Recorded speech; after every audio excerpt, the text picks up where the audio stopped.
दिव्यनगर पर राजा वीरेंद्र सिंह का राज्य था। वो एक दयालु, न्यायप्रिय और प्रजापालक शासक थे। उनके शासन में राज्य के लोग बहुत ही सुखी और संतुष्ट जीवन व्यतीत कर रहे थे। लेकिन राजा के मन में एक गहरा दुख भी था कि उनकी कोई संतान नहीं थी। राजा वीरेंद्र सिंह का सपना था कि उनका एक पुत्र हो जो आगे चलकर राजपाट संभाले और राज्य की परंपरा को आगे बढ़ाए। एक दिन राजा राज दरबार में बैठा होता है। तभी रानी की सखी राज दरबार में दौड़ती हुई आती है और राजा से कहती है, महाराज, बहुत बड़ी खुशखबरी लाई हूँ जिसे सुनकर आप खुशी से झूम उठेंगे। क्या खुशखबरी लाई हो, जल्दी बताओ, घुमा फिरा कर बात मत करो। महाराज, आप बाप बन गए हैं। ईश्वर ने आपको औलाद से नवाजा है। हे ईश्वर, तेरा लाख लाख शुक्र है। आज तुमने हमारी प्रार्थना सुन ली। आज तुमने हमें बहुत बड़ी खबर सुनाई है दासी। अब हम अपने पुत्र की खुशी में पूरे राज्य के गरीबों को खाना खिलाएंगे और उनमें सोना चांदी बंटवाएंगे। महाराज, आपके पुत्र नहीं बल्कि पुत्री हुई है। पुत्री का नाम सुनकर राजा एकदम मुरझा से गए। उनके चेहरे पर मायूसी छा जाती है। उन्हें इतना दुख होता है कि इतना दुख तो उन्हें कभी युद्ध हारने पर भी नहीं हुआ था। वो गुस्से में रानी की सखी से कहते हैं, ये तुम क्या कह रही हो दासी? ऐसा कैसे हो सकता है? महाराज, जो ईश्वर को मंजूर था उसके आगे किसी की नहीं चल सकती। लेकिन महाराज, आपकी बेटी हुई है। आपकी बेटी बहुत ही सुंदर है, इतनी सुंदर शायद ही कोई दूसरी लड़की हो। तुम अपनी बकवास बंद करो और चली जाओ यहाँ से। राजा का गुस्सा देखकर रानी की सखी चुपचाप वहाँ से चली जाती है। उसके जाने के बाद राजा अपने मंत्री को बुलाते हैं और मंत्री से कहते हैं, मंत्री जी, हमें चाहिए तो पुत्र था, लेकिन बदकिस्मती से पुत्री पैदा हो गई। तुम एक काम करो, उस बच्ची को जंगल में फेंक आओ, क्योंकि हम उस कन्या को अपनी औलाद नहीं मानते। ये काम तुम्हें अभी इसी समय करना होगा, रानी के होश में आने से पहले। लेकिन महाराज, महारानी को क्या जवाब दोगे आप?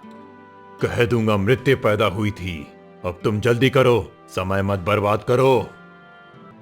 मंत्री जी चुपचाप उस कन्या को लेकर जंगल की ओर चल पड़ते हैं। काफी देर तक चलने के बाद वो घने जंगल में पहुंचते हैं और उस लड़की को एक पेड़ के नीचे रख देते हैं। हे ईश्वर, मेरा मन तो नहीं चाहता कि इस मासूम बच्ची को यहाँ जंगली जानवरों का भोजन बनने के लिए छोड़ दूं, लेकिन मैं मजबूर हूँ। मुझे वही करना होगा जो मुझे राजा ने हुक्म दिया है। ईश्वर, इस बच्ची की रक्षा करना। अब मैं इस बच्ची को तुम्हारे हवाले करके जा रहा हूँ। इतना कहकर मंत्री जी वहाँ से चले जाते हैं। मंत्री जी के जाने के बाद बच्ची जोर जोर से रोने लगती है। उसी राज्य के एक छोटे से गांव में माधव नाम का एक गरीब लकड़हारा रहता था, जो रोज जंगल में लकड़ियां काटने जाता था। आज भी वो लकड़ी काटने आया था। जब उसने बच्ची के रोने की आवाज सुनी तो वो दौड़ता हुआ उसके पास जा पहुंचा और बच्ची को गोद में उठा लिया। हे ईश्वर, इस बच्ची को कौन इस जंगल में छोड़ गया? कौन इतना बड़ा निर्दयी हो सकता है? लकड़हारा बच्ची को लेकर अपने घर चला जाता है और सारी बात अपनी पत्नी सरस्वती को बताता है। आपने बिल्कुल सही किया जो इस बच्ची को ले आए। हमारे कोई औलाद भी नहीं, इसलिए आज ईश्वर ने हमें औलाद की कमी पूरी कर दी। देखो तो जरा, कितनी सुंदर है ये, किसी राजकुमारी की तरह। जैसी ये खूबसूरत है, इसका नाम भी उतना ही खूबसूरत होना चाहिए। आज से इसका नाम अनुराधा है। लकड़हारा और उसकी पत्नी बच्ची को पाकर बहुत खुश थे। आज उनकी संतान की कमी पूरी हो चुकी थी। इसी तरह एक वर्ष बीत जाता है। रानी फिर से गर्भवती होती है और इस बार राजा के यहाँ एक पुत्र का जन्म होता है। पुत्र की खबर सुनते ही पूरे राज्य में खुशियों की लहर दौड़ गई। राजा वीरेंद्र सिंह की आंखों में वर्षों पुराना सपना पूरा होने की चमक थी।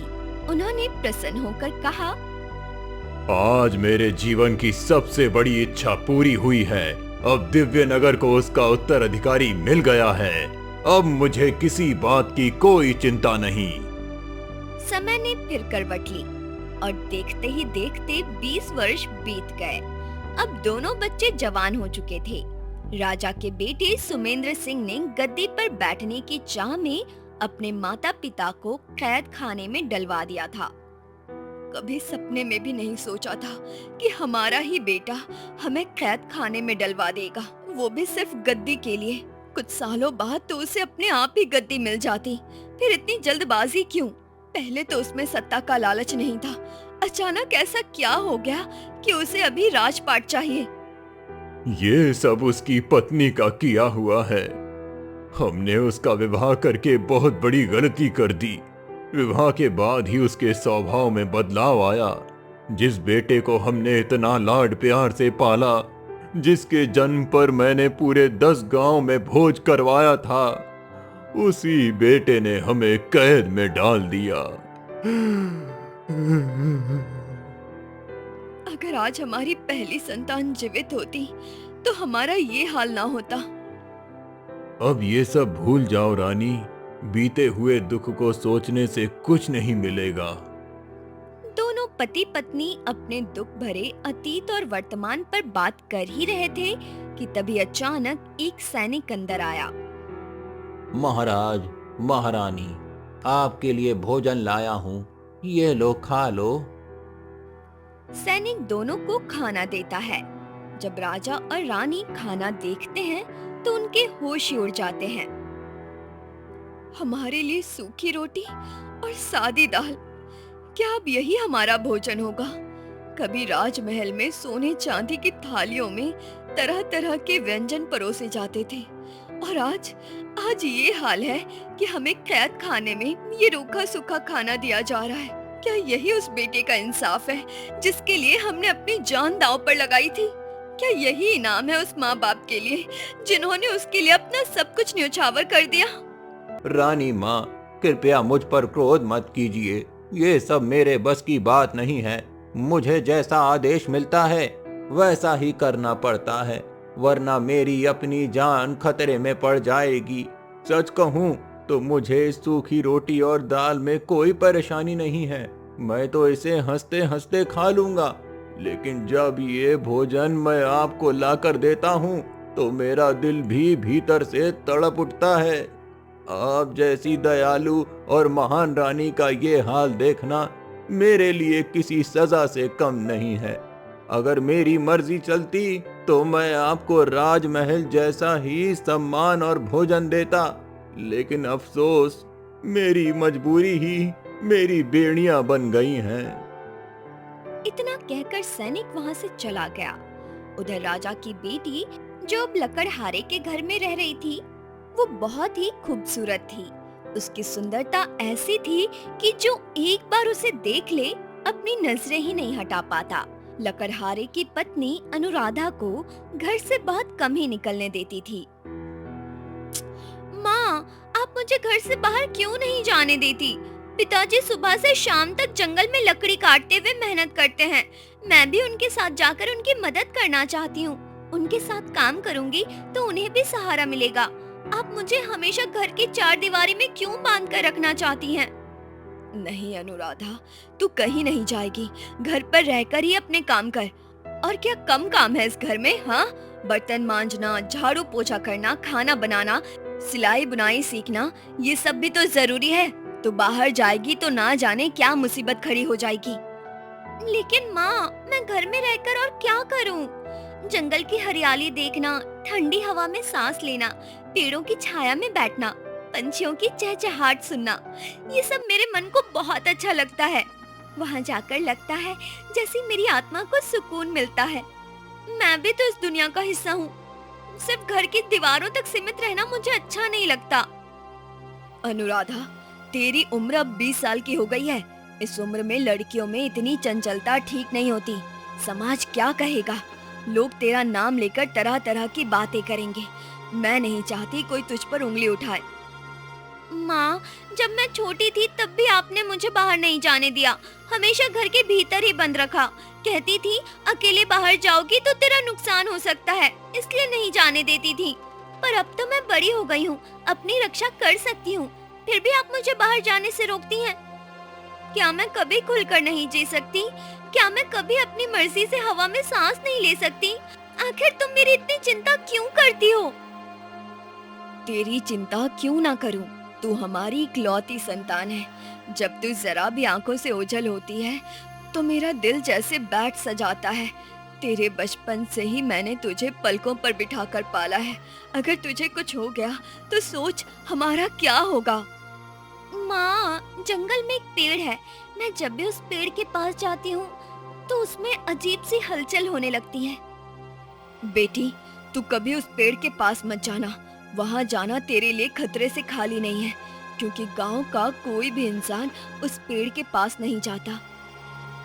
लेकिन माँ, मुझे तो उस पेड़ के पास जाने में कोई डर नहीं लगता।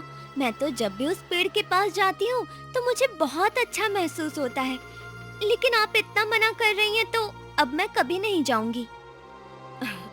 मेरी अच्छी बेटी, ये की ना तूने समझदारों वाली बात। उधर राजा का बेटा अरविंद सिंह अपनी पत्नी सुमन के कहे अनुसार सत्ता चला रहा था। एक दिन उसकी पत्नी सुमन उससे कहती है, हमारी शादी को लगभग 6 महीने हो गए। इन 6 महीनों में आप मुझे एक बार भी कहीं घुमाने नहीं ले गए। आपको मुझे सैर पर ले जाना होगा। ठीक है, हम इसी हफ्ते सैर पर चलेंगे।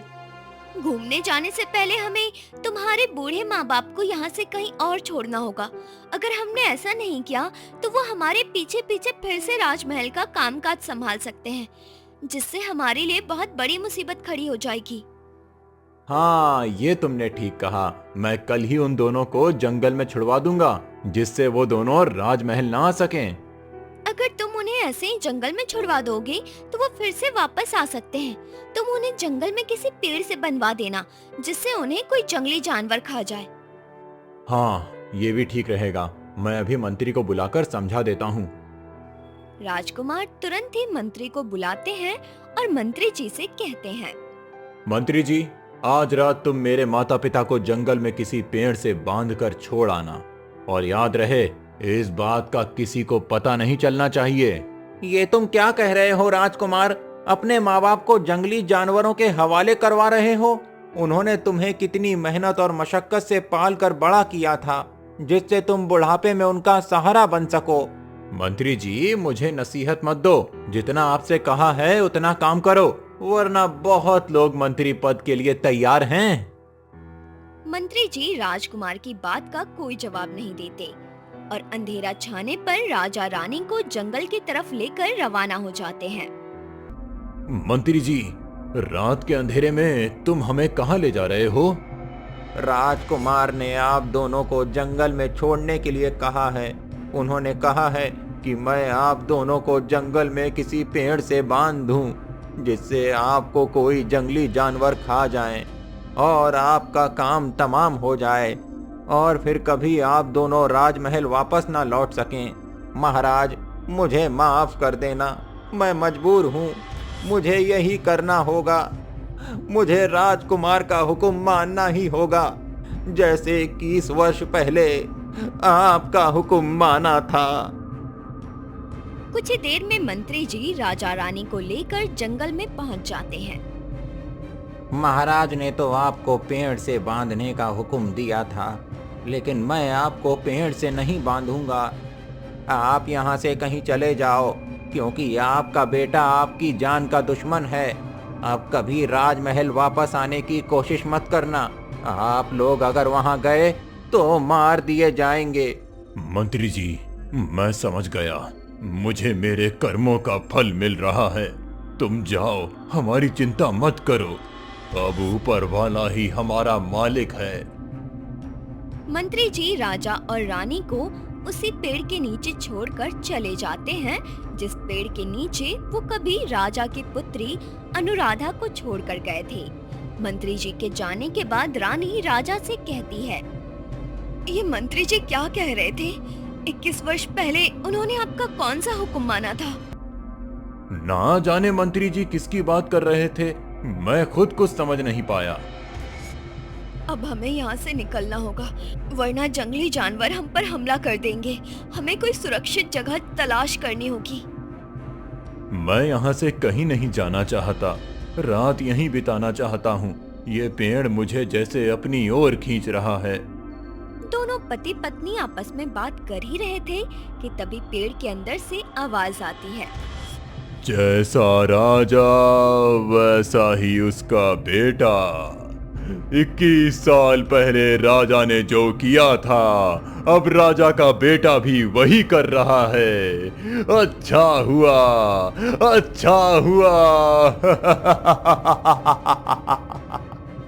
ये इस पेड़ के अंदर से कैसी आवाज आ रही है? आखिर तुमने 21 वर्ष पहले क्या किया था? तुम मुझसे कुछ छिपा रहे हो। मुझे साफ साफ बता दो, आखिर बात क्या है? महारानी, कोई बात नहीं है। मेरा विश्वास करो, मैंने कभी तुमसे कुछ नहीं छुपाया। फिर ये क्यों छुपाऊंगा?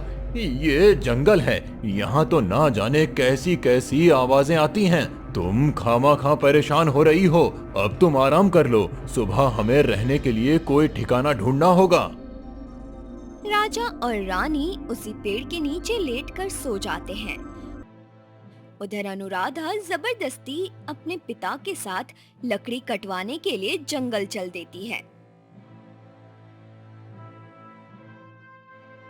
बेटी, तू क्यों अपने आप को खामा परेशानी में डाल रही है?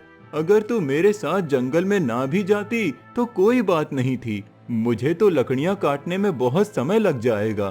तब तक तू यहाँ खड़ी खड़ी क्या करेगी? बता तो सही। पिताजी, मुझे घर पर बैठना बिल्कुल अच्छा नहीं लगता। हर समय घर के चार दीवारी के अंदर रहकर मेरा मन उब जाता है। मैं भी आपकी मदद करूंगी। मैं आपके साथ लकड़ियां काटूंगी। नहीं, बिल्कुल नहीं बेटी। लकड़ियां काटना आसान काम नहीं है, इसमें बहुत ताकत लगती है। और अगर तूने लकड़ी काटने में मेरी मदद की तो तेरे नाजुक हाथों में छाले पड़ जाएंगे, और मैं अपनी बेटी को ऐसे दर्द में कैसे देख सकता हूँ? लेकिन पिताजी, आपके हाथों में भी तो रोज छाले पड़ते हैं, तब कहीं जाकर हमारे घर का खर्च चल पाता है। और आप लोग मुझे हर काम से रोक देते हो, ना बाहर जाने देते हो, ना काम करने देते हो। मैं आपकी मदद करना चाहती हूँ पिताजी। अरे मेरी गुड़िया, तू हमारी एक लौती बेटी है, तुमसे हम कैसे काम करवाएं? हम चाहते हैं तू हंसी खुशी रहे, तुझे कभी किसी तकलीफ का सामना ना करना पड़े। लेकिन पिताजी, मैं कोई नाजुक फूल नहीं हूँ। आप और माँ दिन रात मेहनत करते हो और मैं बस तमाशा देखती रहती हूँ। मुझे ये अच्छा नहीं लगता। मुझे भी तो अपनी जिम्मेदारी निभाने दो। अब तू यहाँ चुपचाप खड़ी रहे, मैं जंगल से लकड़ियाँ काट के लाता हूँ, उसके बाद हम दोनों घर चलेंगे। ठीक है पिताजी, जब तक आप लकड़ी काटते हैं मैं थोड़ी देर आगे जाकर टहलाती हूँ। यहाँ खड़े खड़े मन उब रहा है। ठीक है बेटा, लेकिन सुन, बहुत दूर मत जाना, जंगल में अजनबी माहौल है, मुझे तेरी चिंता हो जाएगी, समझी? अच्छा पिताजी, आप चिंता मत करो, मैं अभी लौट कर आऊंगी। अनुराधा टहलते टहलते इधर उधर घूमने लगती है। तभी अचानक मंत्री जी की नजर उस पर पड़ती है। मंत्री जी बहुत देर तक खड़े होकर उसे देखते रहते हैं। अनुराधा के हाथ पर एक निशान बना था। मंत्री जी अनुराधा के पास गए और उससे पूछने लगे, तू कौन है बेटी, और इस जंगल में क्या कर रही है? मैं अपने पिताजी के साथ लकड़ी कटवाने आई हूँ। मेरे पिताजी यहीं पास में लकड़ी काट रहे हैं। बेटी, तेरे हाथ में ये निशान कैसा है? ये निशान तो बिल्कुल वैसा ही है जैसा उस बच्ची के हाथ में था। आप ये क्या कह रहे हो? मुझे कुछ समझ नहीं आ रहा। मैं जा रही हूँ, मेरे पिताजी मेरी फिक्र कर रहे होंगे। इतना कहकर अनुराधा वहाँ से चली जाती है। उसके जाने के बाद मंत्री जी सोचने लगते हैं। मुझे लगता है ये वही लड़की है जिसे मैं जंगल में पेड़ के नीचे छोड़ गया था। उसके हाथ में बिल्कुल ऐसा ही निशान था। मुझे इस लड़की का पता लगाना होगा कि आखिर ये लड़की कौन है। मंत्री जी घर चले जाते हैं। उधर रात होने पर अचानक अनुराधा अजीब सी बेचैन होने लगती है। वो अपनी माँ से कहती है, माँ, ना जाने आज मुझे क्या हो रहा है, नींद आने का नाम ही नहीं ले रही। कब से आंखें बंद करके लेटी हूँ। अजीब सी बेचैनी हो रही है। मैं थोड़ी देर बाहर जाना चाहती हूँ। बेटा, इतनी रात गए तू कहाँ जाएगी? बाहर बहुत खतरनाक जंगली जानवर हैं, वो तुम्हें नुकसान पहुँचा सकते हैं। माँ, मेरी बात समझने की कोशिश करो। मेरा घर में दम घुट रहा है, मैं बाहर जाना चाहती हूँ। सरस्वती, तुम्हें याद है एक रात मुझे भी इसी तरह बेचैनी हुई थी। वही सब आज अनुराधा के साथ हो रहा है। जरूर इस बेचैनी के पीछे कोई रहस्य है। हमें अनुराधा को लेकर जंगल में जाना चाहिए। चल बेटा, हम भी तेरे साथ चलते हैं। तीनों जंगल की ओर निकल पड़ते हैं। जंगल में काफी दूर चलने के बाद उन्हें पेड़ के नीचे राजा और रानी बेहोश पड़े मिलते हैं। अरे, ये तो हमारे नगर के राजा और रानी हैं। लेकिन ये यहाँ कैसे आ गए और ये बेहोश कैसे हो गए? हमें इन्हें घर ले चलना चाहिए, वरना इनकी हालत और भी खराब हो सकती है। लकड़हारा राजा और रानी को अपने घर ले आता है। लकड़हारा और उसकी पत्नी राजा रानी की बहुत अच्छे से देखभाल करते हैं, जिससे कुछ ही देर में वो दोनों होश में आ जाते हैं। हम यहाँ कैसे? हमें यहाँ कौन लाया? हम आपको जंगल से उठाकर लाए थे। आप हमें जंगल में बेहोशी की हालत में मिले थे। इस गरीब लकड़हारे के घर में आपको बहुत तकलीफ हो रही होगी, लेकिन क्या करें, हम इससे बेहतर इंतजाम नहीं कर सकते। हमें यहाँ कोई परेशानी नहीं है। आप दोनों खाना खा लीजिए, खाना तैयार है। बेटी, हमें भूख नहीं है, पहले आप लोग खा लीजिए, हम दोनों बाद में खा लेंगे। नहीं, पहले मेहमानों को खिलाना चाहिए। घर आए अतिथि भगवान के समान होते हैं। उनका पेट भरने से ही हमारे घर में सुख शांति बनी रहती है। बेटी, तेरी बातें सुनकर मेरे दिल में अजीब सा एहसास हो रहा है। सच कहूँ तो इतनी सुंदर लड़की मैंने अपनी जिंदगी में कभी नहीं देखा। आप तो इस इलाके के राजा और रानी हैं, लेकिन ये कैसी हालत बना ली है आपने? आपके जैसे राजसी लोग इस तरह जंगल में भूखे प्यासे भटक रहे हैं, ये तो हमने सपने में भी नहीं सोचा था। हाँ, हमारी ये दशा हमारे ही बेटे की देन है। उसी ने हमें इस हाल में पहुंचा दिया। अगर तुम लोग हमें जंगल से अपने घर नहीं लाते तो शायद अब तक हमारी जान चली जाती। लेकिन तुम्हारी बेटी की मासूम बातें सुनकर हमारे दिल को बड़ा सुकून मिल रहा है, जैसे वर्षों बाद हमें अपनी ही संतान का स्नेह मिल रहा हो। नहीं रानी माँ, ऐसा मत कहिए। मैं तो वही कहती हूँ जो मेरे दिल से निकलता है। आप दोनों बहुत अच्छे हैं, इसलिए मुझे भी आपसे अपनापन महसूस हो रहा है। बेटी, पहले कभी हमें ऐसा अनुभव नहीं हुआ, लेकिन अब हमें यहाँ से जाना होगा। आखिर कब तक हम तुम्हारे घर पर बोझ बनकर रहेंगे? ऐसा मत कहिए रानी माँ, आप कहीं मत जाइए। बाहर निकली तो आपके साथ कोई अनहोनी हो सकती है। दुश्मन आपको ढूंढ रहे हैं। आपसे विनती है, कम से कम जब तक खतरा ना टल जाए तब तक इस घर को ही अपना आश्रय मानिए। ठीक है बेटी, तेरी बातें अब हम कैसे टाल सकते हैं। जब तक तू चाहेगी हम यहीं रहेंगे।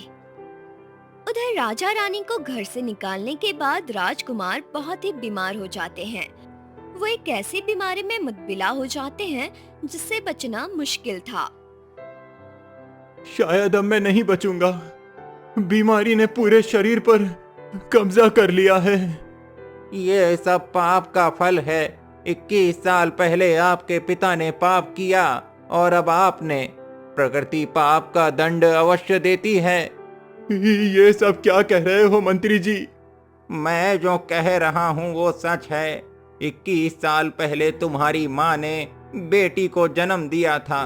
बेटी होने के कारण राजा ने उसे जंगल में फेंकवा दिया और तुमने क्या किया? अपने माता पिता को उसी जंगल में बांधकर छोड़ दिया जिस जंगल में कभी तुम्हारे पिता ने तुम्हारी बहन को फेंकवाया था। मैंने बहुत बड़ा पाप कर दिया है। अपने ही माता पिता को कैद खाने में डाल दिया, जिन्होंने मेरे लिए अपना सब कुछ न्यौछावर कर दिया। मुझे सजा मिलनी चाहिए। मुझे जीने का कोई अधिकार नहीं है। मंत्री जी, मैं आपके सामने हाथ जोड़ता हूँ, कृपया करके मेरे माता पिता को ढूंढकर वापस ले आइए। आप परेशान मत होइए राजकुमार, मैं आज ही तुम्हारे पिता की खोज शुरू करवा दूंगा। जैसे ही वो मिल जाएंगे मैं उन्हें वापस ले आऊंगा। मैं अब यहाँ नहीं रहना चाहती। मैं आज ही अपने मायके चली जाऊंगी। ये तुम क्या कह रही हो सुमन? मुझे इस तरह बीमार छोड़कर तुम जाना चाहती हो? तुम्हें मेरी जरा भी फिक्र नहीं? अब तुम्हारे सही होने की उम्मीद नहीं है, इसलिए अब मैं तुम्हारे साथ नहीं रह सकती। मैं जा रही हूँ अब तुम्हें छोड़कर। अगर तुम्हारी यही मर्जी है तो तुम जा सकती हो, मैं तुम्हें नहीं रोकूंगा। जाओ, चली जाओ। सुमन राजकुमार को छोड़कर चली जाती है। उधर राजा और रानी एक दिन चुपचाप लकड़हारे के घर से चले जाते हैं। गरीब लकड़हारे के घर में ज्यादा दिन रहना उन्हें अच्छा नहीं लग रहा था, क्योंकि लकड़हारे की आमदनी बहुत कम थी और ऊपर से इन दोनों का खर्चा भी बढ़ गया था। इसलिए राजा और रानी लकड़हारे के घर से चले गए। उनके चले जाने के बाद से अनुराधा बहुत उदास रहने लगी। उसका अब खाने पीने में मन नहीं लगता। अब वो चुपचाप सी रहने लगी थी। अपनी बेटी की ऐसी हालत देखकर लकड़हारा और उसकी पत्नी बहुत उदास थे। बेटी, तुझे क्या हो गया है? जब से राजा और रानी यहाँ से गए हैं तू तो बिल्कुल ही बदल गई है। क्यों उनके लिए इतना परेशान हो रही है? क्या चक्कर है? एक ना एक दिन तो उन्हें जाना ही था। अब हमें ये जगह छोड़ देनी चाहिए। यहाँ आए दिन कोई ना कोई घटना होती रहती है। हाँ, तुम सही कहती हो, मुझे भी ऐसा ही लगता है। आज अपना सारा सामान इकट्ठा कर लो, कल हम ये जंगल छोड़कर कहीं और चलेंगे। उधर मंत्री जी राजा और रानी को बेतहाशा ढूंढते फिर रहे थे। पूरे इलाके में खोजा गया, लेकिन वो कहीं भी नहीं मिले। एक दिन राजकुमार भी अपनी बीमारी के चलते चल बसे, लेकिन राजा और रानी का कोई पता ना चला। एक दिन ढूंढते ढूंढते मंत्री जी लकड़हारे के घर पहुंच गए। घर पर लकड़हारे की बेटी अनुराधा थी। अरे बेटी, तू यहाँ कैसे? ये तो हमारा घर है, लेकिन आपका यहाँ कैसे आना हुआ? मैं बहुत दिनों से राजा और रानी की तलाश कर रहा हूँ, लेकिन वो अभी तक नहीं मिले। उन्हें तलाश करते करते मैं तुम्हारे घर आ गया। राजा और रानी हमारे घर पर ही थे, लेकिन वो कल यहाँ से चले गए, हमें कुछ बताए बिना। लकड़हारा और अनुराधा आपस में बात कर ही रहे थे कि उतने में लकड़हारा और उसकी पत्नी आते हैं और मंत्री जी उनसे कहते हैं, मैं राजा और रानी को तलाश कर रहा हूँ, लेकिन वो मुझे कहीं भी नहीं मिल रहे हैं। उनके बेटे की भी एक बीमारी के चलते मृत्यु हो चुकी है। मृत्यु से पहले वो अपने माता पिता से मिलकर उनसे माफी मांगना चाहते थे, लेकिन वो माफी मांगने से पहले ही चल बसे। वो हमारे यहाँ आए थे जरूर, लेकिन अब कहाँ हैं हमें मालूम नहीं। मुझे एक बात सच सच बताना, क्या ये लड़की आपकी अपनी बेटी है? देखो, ईश्वर के लिए झूठ मत बोलना। ये कैसी बेतुकी बातें कर रहे हैं? अनुराधा हमारी अपनी बेटी है, हमारी इकलौती बेटी। अब आप यहाँ से जा सकते हैं। मैं आप लोगों को बहुत पहले से जानता हूँ। जहाँ तक मेरी जानकारी है, आपके घर कभी कोई संतान नहीं हुई, लेकिन अब अचानक ये लड़की आपके साथ है, ये देखकर मुझे हैरानी हुई। मैंने जब इसके हाथ पर ये खास निशान देखा, तब मैं समझ गया कि ये आपकी सगी बेटी नहीं हो सकती। सच बताइए, आखिर ये लड़की कौन है? अरे, आप ये कैसी उल जलूल बातें कर रहे हैं? हमें आपकी इन बेकार बातों को सुनने की कोई इच्छा नहीं है। हम जानते हैं हमारी बेटी कौन है और हमें किसी को कोई सफाई देने की जरूरत नहीं। माँ, बाबा, ये क्या सुन रही हूँ मैं? क्या क्या ये सच है? क्या मैं आपकी बेटी नहीं हूँ? अब तक मैं जिस सच्चाई को मानती आई थी, क्या वो झूठ था? बेटी, तू इनकी बातों पर जरा भी विश्वास मत कर। कभी कभी हालात इंसान को ऐसी बातें कहने पर मजबूर कर देते हैं। ये आदमी भावनाओं में बहकर कुछ भी कह रहा है, तुम्हें भ्रमित करने के लिए। लेकिन मैं कुछ भी हवा में नहीं कह रहा हूँ। मेरी बातें सिर्फ शक नहीं हैं, इनके पीछे ठोस वजह है। सच को ज्यादा देर तक नहीं दबाया जा सकता। आप दोनों साफ साफ बता दीजिए कि सच्चाई क्या है। जो सच है हम वही कह रहे हैं। अभी तो मैं राजा रानी को ढूंढने जा रहा हूँ, लेकिन बाद में आऊंगा। मैं भी आपके साथ चलूंगी। अनुराधा मंत्री जी के साथ जाने लगती है। उसके साथ लकड़हारा और उसकी पत्नी भी चल देते हैं। राजा और रानी लकड़हारे के घर से भागकर जंगल में उसी पेड़ के नीचे चले गए। महारानी, मुझे माफ कर दो। मैंने आपसे एक राज छुपाया था। शायद उसी की मुझे सजा मिल रही है। लेकिन तुम बेगुनाह होकर भी मेरे साथ साथ तुम भी सजा पा रही हो। अब मुझसे ये नहीं देखा जाता। तुमने ऐसा कौन सा राज छिपा रखा है मुझसे? दोनों आपस में बात कर ही रहे थे कि उतने में मंत्री जी आ जाते हैं। वो रानी से कहते हैं, मैं बताता हूँ इन्होंने आपसे क्या राज छुपाया था। 21 साल पहले आपने जीवित कन्या को जन्म दिया था। आपके होश में आने से पहले ही उस बच्ची को महाराज ने मुझसे जंगल में फेंकवा दिया। ये अनुराधा आपकी वही बेटी है। जब मैं जंगल में लकड़ी काटने आया था तब मुझे इस बच्ची की रोने की आवाज आई, तो मैं उसे अपने घर ले गया। मैंने इसे अपनी संतान मानकर पाला। ये अनुराधा आपकी बेटी है। ये सब मैं क्या सुन रही हूँ? जो तुम सुन रही हो वो सच है बेटी। और महाराज, मैं आपको एक और बात बताना चाहता हूँ। अब राजकुमार इस दुनिया में नहीं रहे। एक बीमारी के चलते उनकी मृत्यु हो चुकी है। अपने बेटे की मृत्यु की बात सुनकर राजा और रानी को बहुत दुख होता है। मेरी वजह से सब कुछ बर्बाद हो गया। मुझे माफ कर दो। मैं आप दोनों से हाथ जोड़कर माफी मांगता हूँ। मुझे आपसे कोई शिकायत नहीं है पिताजी। जो होना था वो हो गया। बेटी चलो, राजमहल चलते हैं। वहीं तुम्हारा असली घर है। पिताजी, सिर्फ जन्म देने से कोई माता पिता नहीं हो जाते। मैं कहीं नहीं जाऊंगी। मेरे पिताजी ये हैं जिनके साथ मैं बचपन से रहती आई हूँ। अब से माधव और सरस्वती भी हमारे साथ राजमहल में रहेंगे। हम सब एक साथ राजमहल में रहेंगे।